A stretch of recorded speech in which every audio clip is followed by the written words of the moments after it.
Hello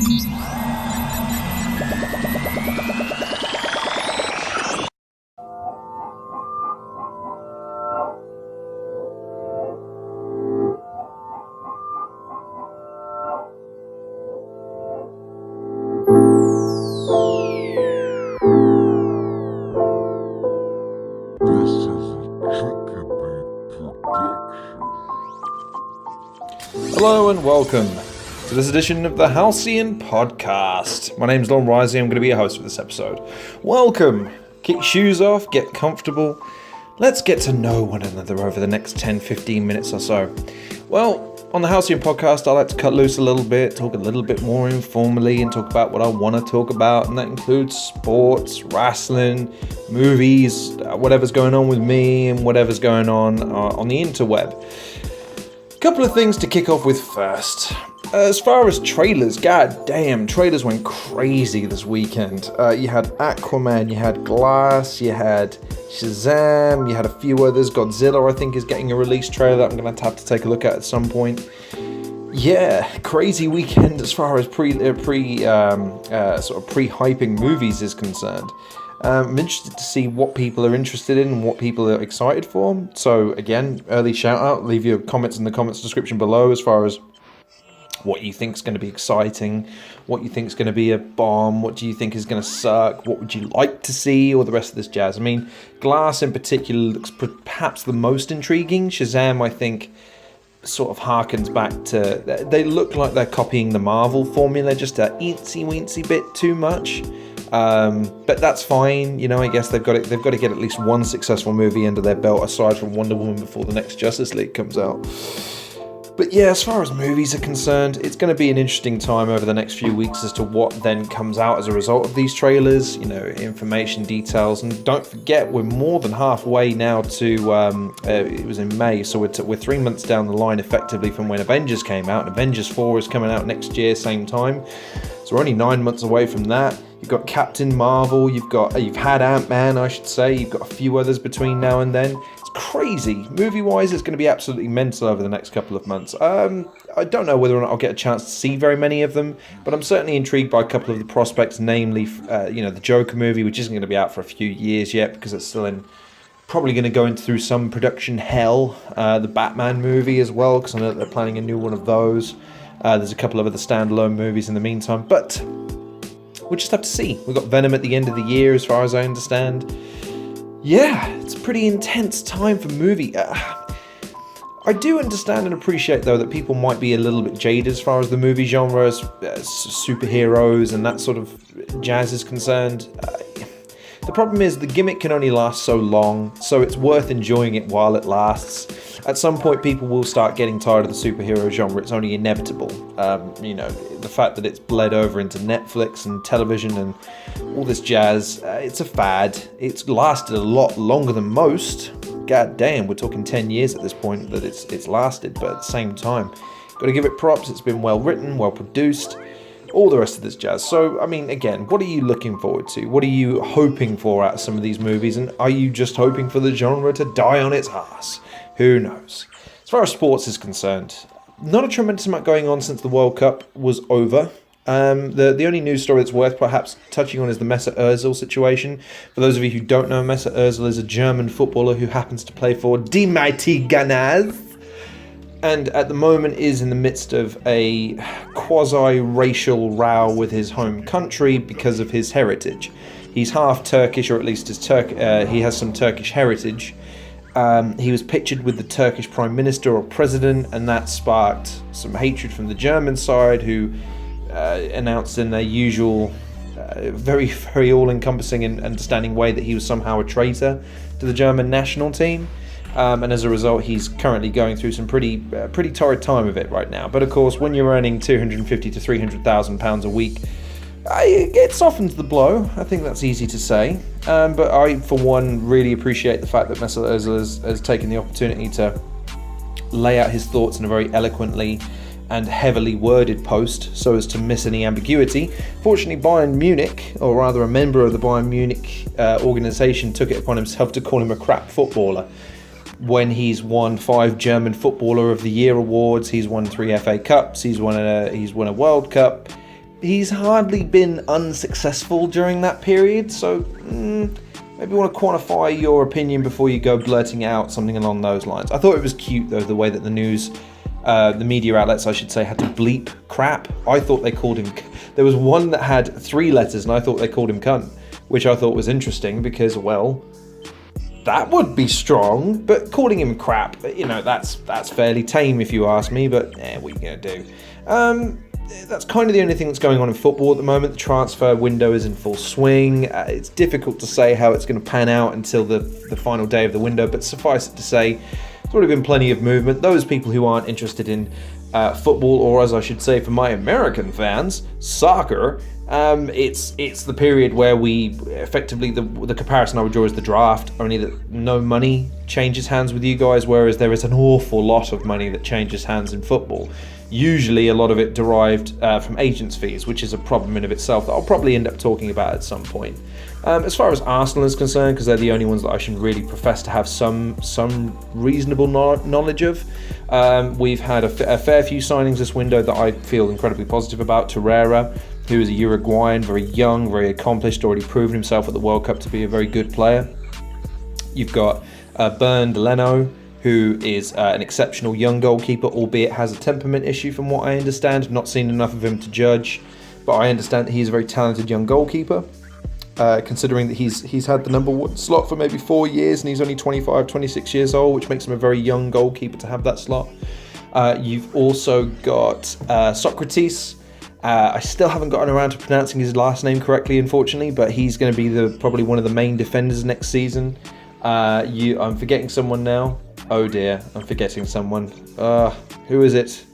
There's someone in the back of my head. It's rattling around. Who is it? Nope, it's not going to come to me. I might have to research that when I come back to it. So, yeah, it's been an interesting window for Arsenal in terms of Arsenal signings. The fact that Emery seems to be coming along quite well as Arsenal coach. The players all seem to look very happy. They all seem quite content with the situation, which is a nice change of pace. There doesn't seem to be any unease around the club at the moment, which is tremendous, to be honest. The last few years, as an Arsenal fan, there's this impending sense of doom going into the new season. It just seems to be one of those things where Arsenal fans kind of gear themselves to, kind of like the England squad, to be perfectly honest, where you get geared up, you're talked up, and you think, well, maybe this could be our season, and then very, very quickly it becomes clear that maybe it's not going to be actually such a good season. But what are you going to do? In terms of the transfer window as a whole, it's coming to a close in the not too distant future. People will be happy to hear. As an Arsenal fan, it's worth getting excited for the season. The signings that we've made are decent signings. Liechtensteiner. There it is. Knew it was in the back of my head. 34-year-old Juventus player. That's why it escaped my mind. He's been signed for quote-unquote leadership purposes, so we'll have to see how that one pans out. But it's a good time to be an Arsenal fan, and that's why I'm quietly optimistic. Usmanov apparently is looking to sell 30% of his Arsenal stake. This is a news story that's running today. I don't know how much validity there is in that, considering that his shares are going to be worth a significant amount of money in the years to come, considering we've just leveled a great deal of investment, which means we can only improve from here. So if I was him, I'd at least sit it out until the 30% that's being offered at 550 million pounds is worth more like 7 or 8. But it's his choice. He's a Russian billionaire. He's the I think he's the 3rd or 4th richest person in all of England, as in who resides here. So we'll just have to see how it goes. So putting football to one side at the moment, considering there's not a tremendous amount going on there, let's talk about wrestling. Big announcement this week was the Evolution pay-per-view, the first ever women's only WWE event. 2 things to talk about there. Number 1, the name I feel is a little bit underwhelming, considering it's a name that's already been used within the WWE for a male faction. There are a myriad of other different titles. As far as the event itself goes, though, I'm in 2 minds. Number 1, I'm happy it's happening.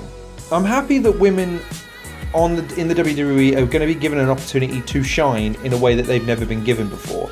They're going to be given an air of legitimacy that they've never been given before.